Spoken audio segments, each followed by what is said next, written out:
Welcome to This Day in His Story, created by American Heritage Worldwide, a reminder that every day holds something new to learn. Did you know that Anne Frank lived for more than 2 years with her family in a concealed apartment behind a movable bookcase to escape from Adolf Hitler's Nazi German army during World War II? Learn how Anne quietly recorded her thoughts, dreams, fears, and frustrations in her diary, with her final entry being written on August 1st, 1944, just 3 days before the group was arrested. Discover that today, Anne's diary has been translated into more than 70 languages, sold more than 30 million copies, and remains one of the most widely read personal accounts of the Holocaust. Usually when we think about a 13th birthday present, we picture like something incredibly mundane. Right, like a new outfit or, I don't know, a game. Yeah, exactly. Something that gets used for a few months and then will just forgotten in the back of a closet somewhere. But looking at the historical excerpts and the documentary records we've gathered for this deep dive today, you realize that a simple blank diary just given to a teenage girl ended up holding the absolute weight of one of the darkest periods in human history. It really did. And our mission today isn't just to recount what happened to Anne Frank. It is to look at the stark reality of these texts as undeniable, definitive historical truth. Right. And to really understand the deliberate choices she made as a writer. Choices that transformed her personal journal into, the most widely read document to emerge from the Holocaust. That we really have to shift our perspective on how history is recorded. Yeah. I mean, we are so conditioned to believe that historical truth is captured from the top down, right? Oh, totally. By generals charting troop movements or... Exactly. Or politicians drafting treaties. Mm-hmm. But when you examine the materials we have here, including those excerpts from the secret annex and her direct diary entries, you see history captured from the inside out. Yeah. Through the lens of a teenager, we get this absolute masterclass in conscious resilience. And really, the sheer mechanical power of the written word functioning as a tool of survival. Okay, let's unpack this, because before we can even begin to understand the philosophical depth of her diary, we really have to explore the literal pressure cooker that forged it. Right. A physical environment. Yeah, the logistics of her environment are they're wild. So Anne was born on June 12th, 1929 in Frankfurt, Germany. But as Adolf Hitler and the Nazis came to power, the atmosphere grew increasingly toxic and dangerous, which forced her family to flee to the Netherlands. And the relocation to Amsterdam, was a desperate search for a sanctuary that, ultimately didn't exist. Right. As the German occupation spread across Europe, the net around the Jewish population began tightening with this horrifying bureaucratic efficiency. It's terrifying. It really is. And the time frame here is crucial. Anne received that iconic red checker diary for her 13th birthday. Right. And just 1 month later, literally 1 month, on July 6, 1942, her family was forced to go into hiding. To just vanish. And the way her father, Otto Frank, orchestrated that vanishing is just fascinating. He was incredibly strategic. He really was. He didn't just hide his family. He engineered this whole disappearing act. Yeah. Before they went into the annex, he left a deliberate false trail suggesting the family had suddenly fled to Switzerland. Right. The false trail. Yeah. By doing that, he essentially hacked the Gestapo's bureaucratic logic. It's almost like a modern day, a digital footprint misdirection. That's a great analogy. He gave the Nazi secret state police a plausible closed case file so they wouldn't even bother looking in Amsterdam. It was this high-stakes act of deception to, protect his family. And it worked precisely because the Nazi machine relied so heavily on that exact kind of paper trail. Yeah. But the reality of what Otto had prepared for his family in Amsterdam was just physically grueling. Right. I mean, this wasn't a bunker deep underground somewhere in the woods. This was a secret apartment, the entrance concealed entirely behind a movable bookcase. The famous bookcase. Exactly. And it was located right inside a building that Otto rented for his actual business. Wow. They were in the heart of an occupied city hiding in plain sight. But it wasn't just the Frank family inside that hidden space either. Within a few months, the population of that annex basically doubled. Yeah, it got crowded fast. Right. So first you have the 4 of them. Anne, her father Otto, her mother Edith, and her sister Margot. But just a week later, they have to absorb Otto's business associate, Herman van Pels, his wife August, and their son Peter. And then on top of that, in November 1942, a dentist named Fritz Pfeffer joins them. So you're taking 8 distinct human beings. 8 people in that tiny space. Yes, 8 people, all terrified for their lives, and cramming them into a space where the most defining rule of their existence is absolute silence. And we really need to dwell on the mechanics of that silence for a second. Yeah, let's talk about that. The annex was situated directly above a working warehouse. So during the day, while employees were downstairs working, the 8 people above them couldn't wear shoes. Wow. They couldn't run water. They couldn't flush a toilet. I can't even imagine. A single sneeze, a heavy footstep, or a dropped dish could literally be a death sentence. That's so heavy. The psychological friction of living under that specific physical constraint, it's just unbearable. Humans process anxiety and fear through expression. We pace, we talk, we cry. Right. Imagine being a 13-year-old girl and being told your physical survival depends on you practically ceasing to exist for hours on end every single day. And because she was physically forced to be mute during those agonizing daytime hours, the diary quite literally functioned as her voice. That's such a powerful way to look at it. Yeah.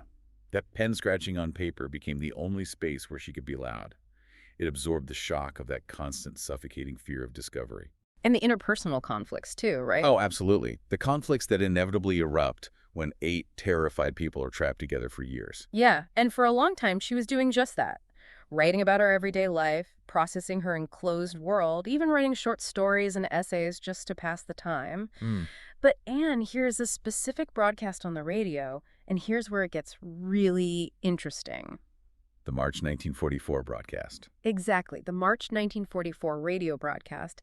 And I have to ask you, did this broadcast fundamentally shift her mindset? Like from writing just for herself to consciously writing for us, the future readers? What's fascinating here is that, yes, it absolutely did. That broadcast was literally urging people to keep journals and letters as a permanent record of life under Nazi rule. Wow. So she heard that and realized what she had. Exactly.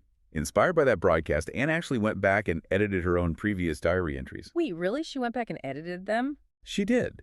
And that shows a very sophisticated cognitive leap.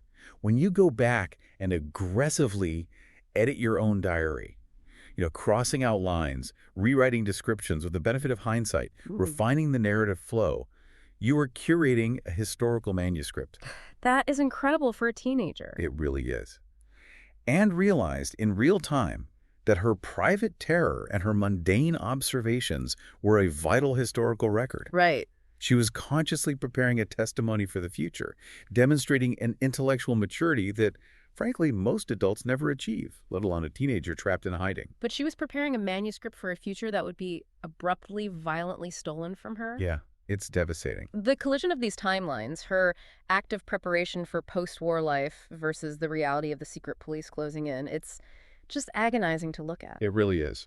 Anne's final diary entry is dated August 1st, 1944, and just 3 days later, on August 4th, 1944, after spending 25 long months in hiding, all 8 occupants were apprehended. 25 months. Yeah. Someone betrayed them. Someone revealed that hidden bookcase to the Nazi secret state police.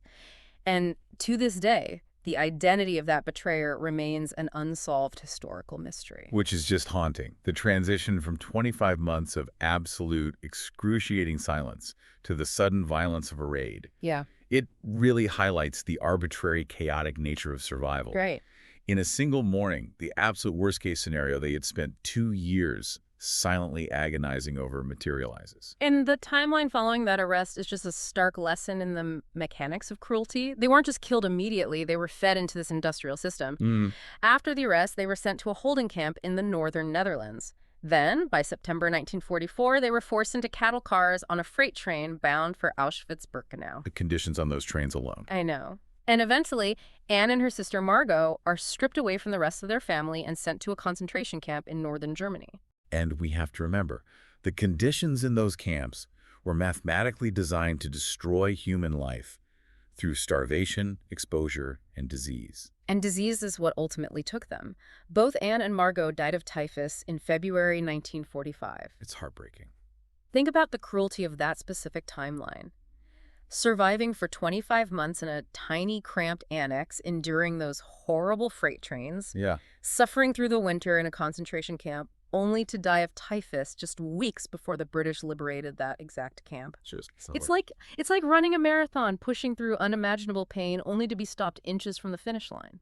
It really strips away any illusion we have about fairness or, narrative justice in history. Yeah, totally. Because out of the 8 people who hid in that annex, who breathed the same stagnant air and lived in that same constant terror, Otto Frank was the solitary survivor. Which brings us to the crushing psychological reality Otto faced after the war. He returns to Amsterdam completely alone. His wife is gone, his daughters are gone, his friends from the annex are gone. He walks back into a city where his entire world has been eradicated. It's unimaginable. But the Nazis, in their brutal efficiency, actually made a critical logistical error during that raid on the annex. They took Anne's life, but they critically failed to take her words. Right. And that survival is entirely due to the incredible bravery of the helpers on the outside. Yes, meet BBs. Exactly, Mia Pius. She was Otto's former secretary, and she was one of the people who had risked her life daily to smuggle food and news into the annex for 2 full years. So brave. And after the secret police cleared out the inhabitants, she actually walked right back into that empty, ransacked apartment. She recovered the writings from the annex. The sheer volume of what was saved is wild. Notebooks and nearly 300 loose papers. Right. So what does this all mean? Look at the historical irony of that raid. It's a striking irony. The secret police were meticulous enough to hunt down this family, to discover an entrance hidden behind a bookcase, and to arrest every single person inside. But in their rush, they completely ignored the scattered papers on the floor. They literally stepped over the very documents that would ultimately ensure the Nazis' eternal condemnation in history. It's profound. Miep Gies gathered those papers and kept them safe. And when Otto returned to Amsterdam alone, she handed them over to him. And he compiled them into a manuscript. Right. And if we connect this to the bigger picture, the survival of those 300 scattered papers fundamentally altered how humanity processes the Holocaust. How so? Well, the systematic murder of 6 million Jewish people is a scale of horror that the human brain almost rejects. It's too vast. Yeah, it becomes just a statistic. Exactly.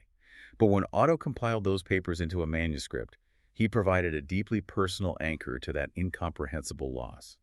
Anne's story intensely personalized the vast scale of the tragedy. And the timeline of that impact is amazing. The manuscript was first published on June 25, 1947, in Dutch as Het Achterhuis, which translates to The Secret Annex. Then, the 1952 English edition came out, Anne Frank, The Diary of a Young Girl.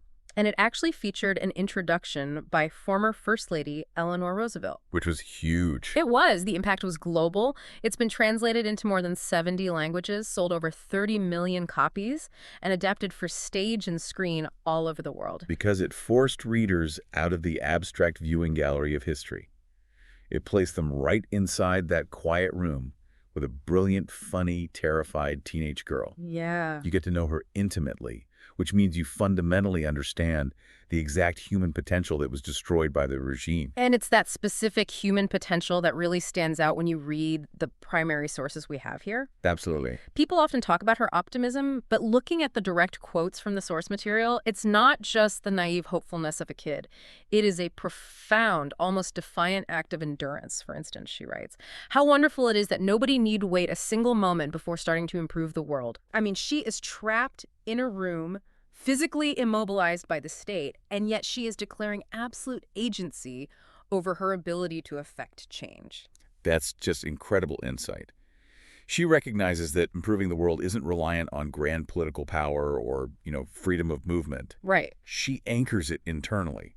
That requires an incredible psychological fortitude to refuse to let her physical confinement dictate her moral expansion. And you see that same fierce grasp on her own identity when she writes, quote, I know what I want. I have a goal, an opinion. I have a religion and love. Let me be myself and then I'm satisfied. I know that I'm a woman with inward strength and plenty of courage. The self-awareness there is just staggering. It really is. The entire purpose of the Nazi regime was to strip away individuality, right? Mm-hmm. To reduce people to a category. Yeah. By forcefully claiming her identity, her desires, and her specific inward strength, she is rebelling against the entire machinery of the Holocaust from a desk in a hidden room. And she didn't just hoard that strength for herself either. She aimed it outward. She wrote, everyone has inside of him a piece of good news.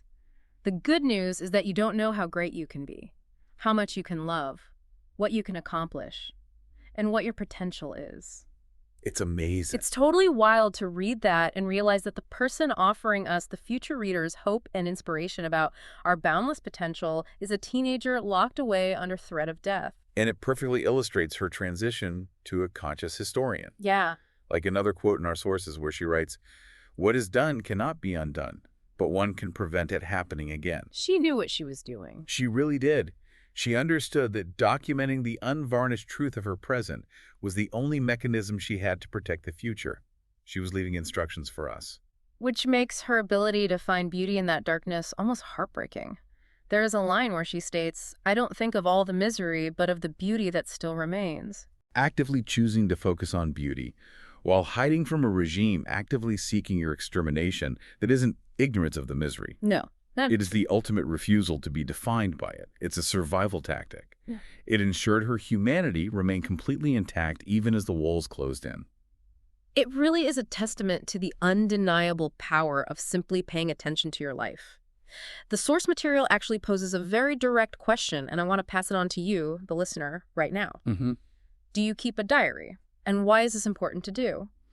We so often drift through our routines thinking our daily lives are just mundane, that nothing we observe or feel actually matters to the broader world. We all think that. Right? But as Miep Goose picking up those 300 loose papers off the floor proves, our daily observations, our specific fears, our highest hopes, our careful records of what is happening in the rooms around us, that is the raw, unedited material of history. This raises an important question, though. Yeah. We've spent this time looking at the stark reality of what Anne Frank endured.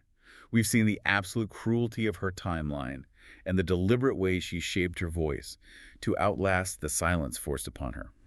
If a 13-year-old girl who was handed a blank book for her birthday, trapped in hiding under the most terrifying circumstances imaginable, Right. if she could consistently find the beauty that still remains, if she could recognize her own profound potential to improve the world from inside a locked room, What might you be capable of if you turn that same fierce, unyielding optimism toward your own life today? something to think about the next time you hold a blank book. Thank you for joining us for this day in His story. May the lessons of yesterday inspire you to see God's hand today and to play your part in His story now. For more faith-based learning, visit ahsworldwide.org, the homeschool for faith and family.